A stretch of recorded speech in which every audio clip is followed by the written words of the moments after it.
Está começando o Revista TST.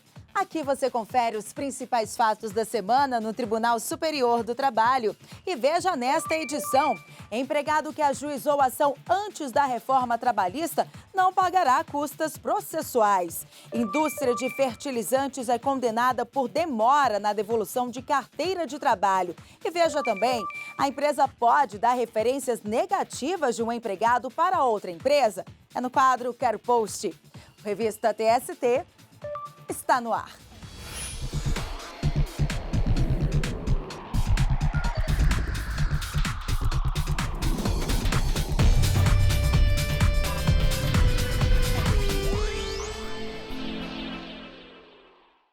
A seção 2 de dissídios individuais considerou ilegal e abusiva a limitação ao número de empregados apresentados em ação coletiva imposta por juízo de primeiro grau.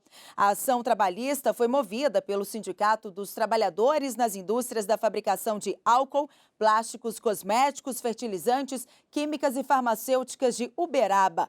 E quem tem mais detalhes desse caso é a repórter Thalia Santos. Olá, Thalia.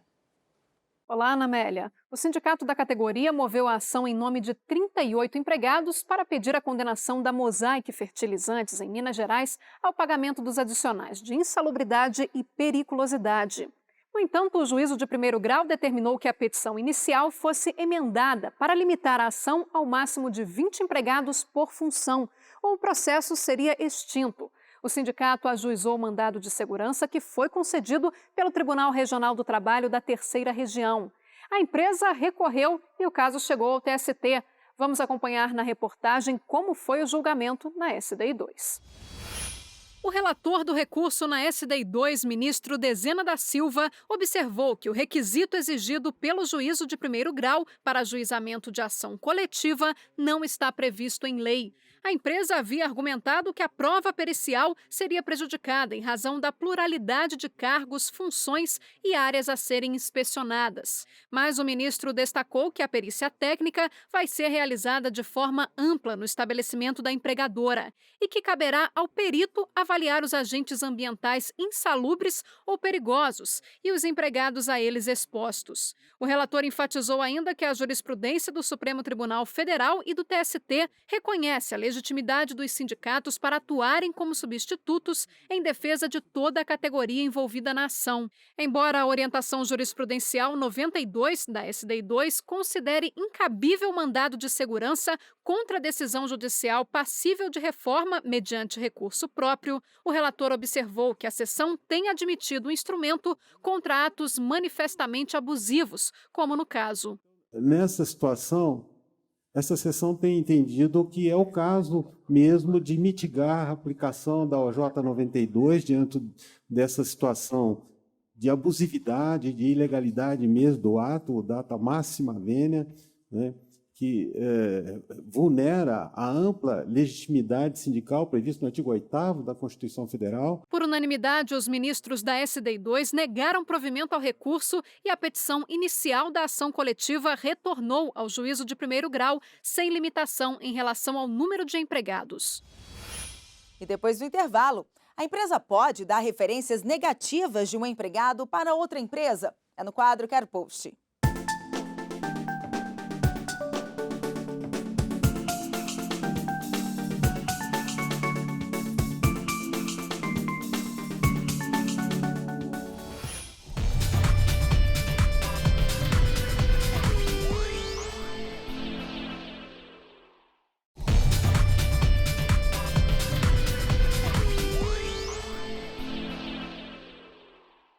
O Revista TST está de volta e vamos conferir alguns casos julgados pelas turmas do TST.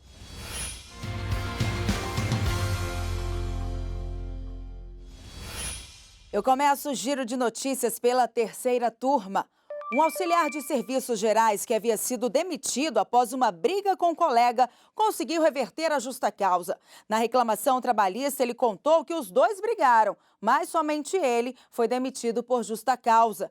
Para o TRT em São Paulo, a conduta do empregado teria extrapolado a mera discussão acalorada, sendo correta a aplicação da justa causa.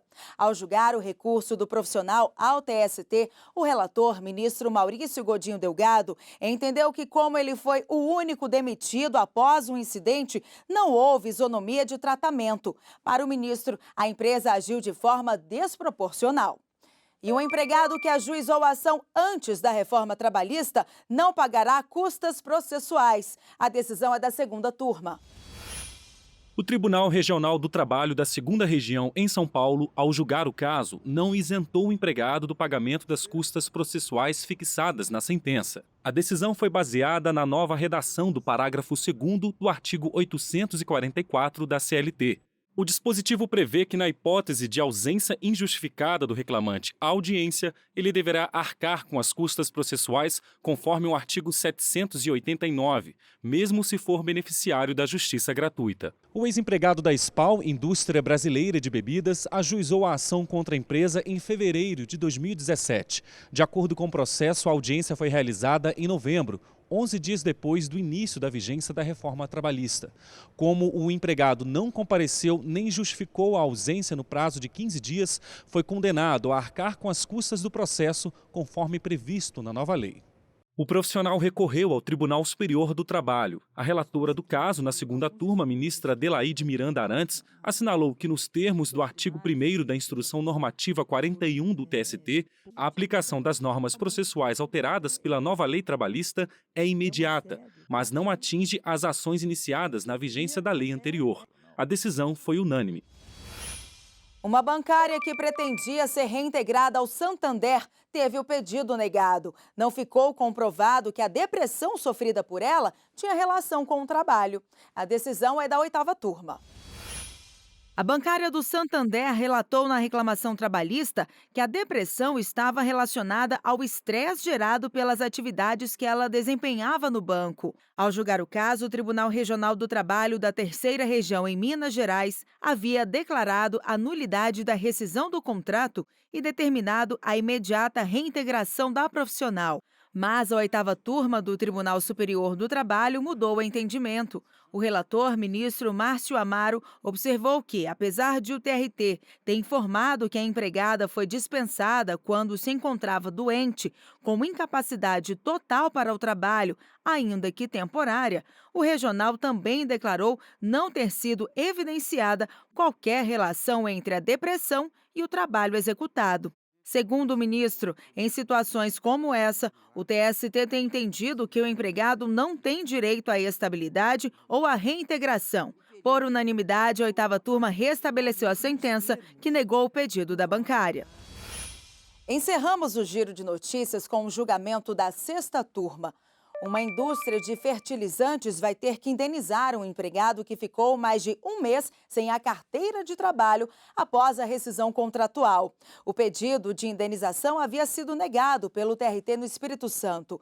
Para o Tribunal Regional, as verbas rescisórias foram pagas corretamente e o empregado admitiu não ter precisado do documento no período em que ficou retido. Ao julgar o recurso do profissional ao TST, o relator, ministro Augusto César, explicou que o artigo 53 da CLT estabelece multa à empresa que retiver a carteira de trabalho por mais de 48 horas. Segundo o relator, a jurisprudência do TST é de que a retenção da carteira por prazo superior ao previsto em lei é motivo para o pagamento de indenização por dano moral e que o dano, nesse caso, é presumível e não tem de ser comprovado. E vamos agora esclarecer uma dúvida publicada nas nossas redes sociais com a hashtag #QueroPost.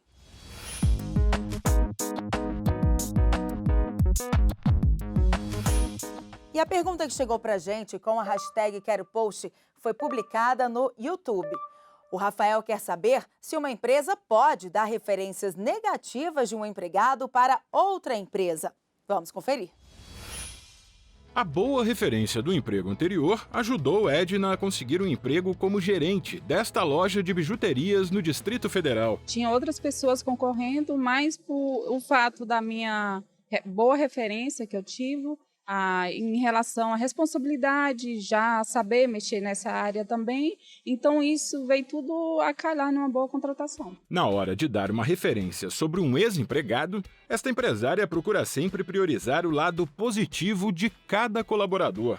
A gente age com a maior sinceridade e tratando cada indivíduo de uma forma cautelosa, porque cada um tem suas qualidades, né, suas habilidades, e a gente sempre tenta trabalhar isso de uma forma positiva, né, nessa referência. Mas e quando a referência não é assim tão boa? Para esta especialista em gestão de pessoas, uma referência ruim aumenta as chances de eliminação de um candidato e pode até fechar portas. Dependendo do que foi dito, se a gente entender que pode haver por parte da pessoa que deu a referência algum tipo de implicância ou, enfim, alguma coisa que pode ser revertida dependendo do conteúdo, a gente continua conversando com outras referências. Então, dependendo do que vier das outras referências, a gente pode substituir aquela que não foi tão positiva. Mas veja, isso depende do conteúdo, porque algumas referências negativas, elas envolvem questões ligadas à ética, a comportamentos inadequados, e essas não poderão ser substituídas por outras. Então, nesse caso, ele realmente será eliminado. A legislação trabalhista não obriga as empresas a fornecerem informações sobre ex-empregados. No entanto, essa prática se tornou comum nas relações de trabalho. E aí, nessa hora, o ideal é ser o mais objetivo possível, para evitar que uma referência negativa se transforme em uma ação trabalhista. Foi o que ocorreu em 2014. Na época, a primeira turma do Tribunal Superior do Trabalho determinou que uma empresa de equipamentos e serviços ferroviários pagasse indenização de R$10 mil por danos morais por emitir uma carta de referência em que afirmava que o ex-empregado não se interessava pelo trabalho. Se essa pessoa passou por uma experiência que não foi positiva e que eu estive presente e pude perceber, eu tenho que escolher muito bem a maneira como eu vou falar sobre isso. Dependendo de como a gente fala, até mesmo do nosso tom de voz, a gente pode prejudicar a pessoa numa entrevista. E às vezes algo que foi um incômodo meu acaba parecendo que na realidade aquele candidato não é bom ou fez coisas erradas. Eu preciso primeiro focar na atividade profissional dele. Então, se ele teve um bom desempenho, mas teve comportamentos que não eram tão adequados, então eu vou elogiar a parte em que ele foi muito bem e vou tratar daquelas questões de forma mais objetiva possível, preferencialmente tratando de fatos e não de opiniões, jamais julgar a pessoa. De acordo com este juiz do trabalho, se as informações prestadas forem ofensivas, o empregador pode responder por injúria, difamação em caso de informações falsas e de grande repercussão, ou ainda por calúnia quando for atribuído a alguém um crime não cometido. O empregador precisa ter muito cuidado em relação a essas informações, não podem não podem constar da carteira de trabalho, não podem ser noticiadas em redes sociais.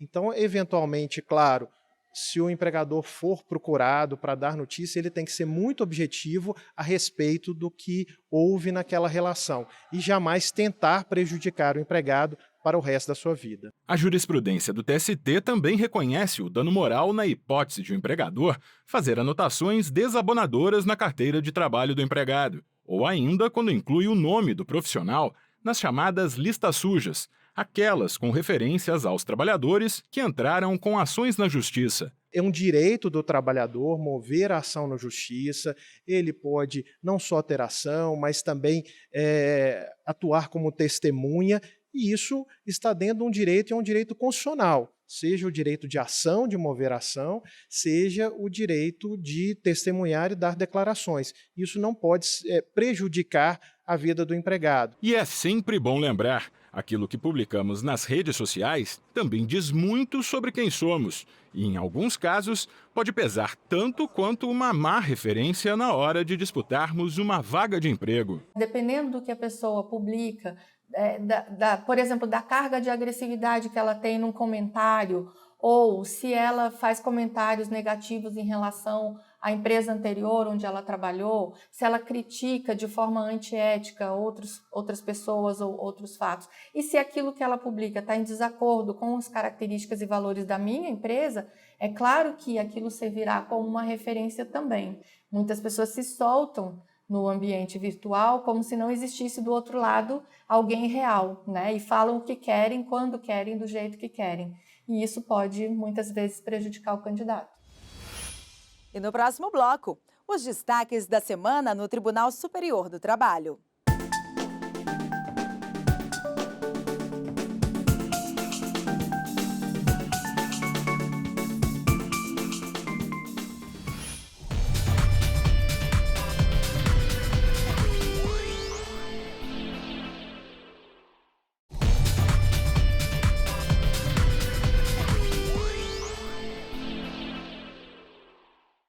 O Revista TST está de volta e estão abertas as inscrições para o 5º Seminário Internacional do Trabalho Seguro. O evento será realizado entre os dias 16 a 18 de outubro no TST em Brasília.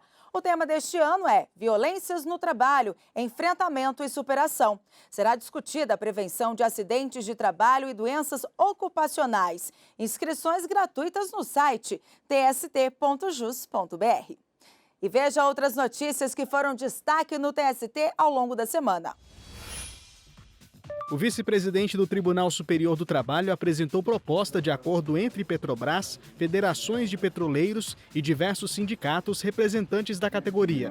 A atuação do ministro Renato de Lacerda Paiva foi requerida no fim de agosto pela empresa. Após reuniões unilaterais e bilaterais, o vice-presidente do TST sugeriu reajuste de 70% do INPC acumulado no período de 1º de setembro de 2018 a 31 de agosto de 2019 sobre os salários e benefícios impactados pelo reajuste dos salários aplicados a partir de 1º de setembro deste ano. Manutenção de todas as cláusulas sociais previstas no Acordo Coletivo de Trabalho, que perdeu vigência no início do mês, mas com ressalvas relativas a assuntos como 13º salário, gratificação de férias, troca de turno e banco de horas. O ministro enfatizou que a proposta assegura aos profissionais a manutenção integral de parte significativa das cláusulas sociais, inclusive as de conteúdo econômico. Quanto às horas extraordinárias, o vice-presidente observou que buscou compor, ainda que parcialmente, a pretensão dos empregados,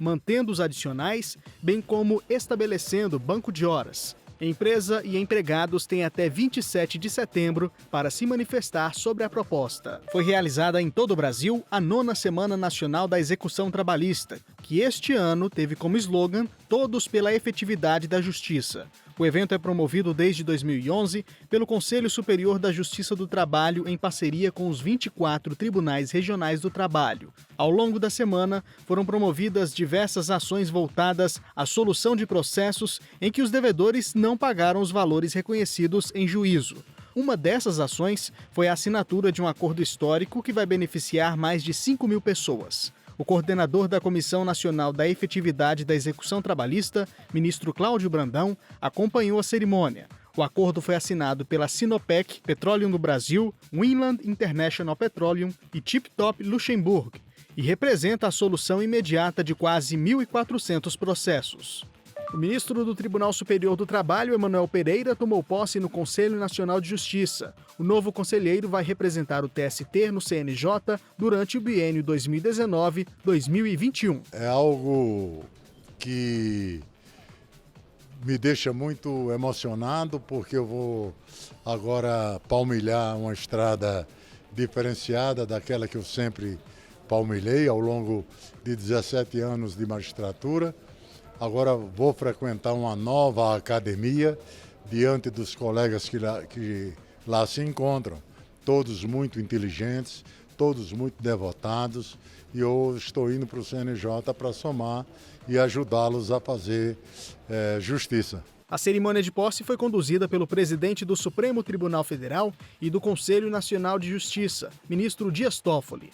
O presidente do TST, ministro Brito Pereira, destacou a importância da participação do ministro Emanuel Pereira no CNJ. Significa o fortalecimento, ou a manutenção de uma representação muito forte do Tribunal Superior do Trabalho. E o ministro Emanuel, com a sua experiência no Tribunal Superior do Trabalho, com o seu prestígio nacional, sem dúvida nenhuma fará um trabalho muito bom lá. O Corregedor-Geral da Justiça do Trabalho, o ministro Lélio Bentes Corrêa, realizou correição ordinária no TRT da 14ª Região, que abrange os estados de Rondônia e Acre. Durante uma semana, o corregedor se reuniu com desembargadores, juízes, servidores e público em geral para avaliar a prestação dos serviços administrativos e judiciários no TRT. E o Revista TST fica por aqui. Outras notícias você acompanha no nosso site e pelas redes sociais do TST. Muito obrigada pela companhia e até semana que vem.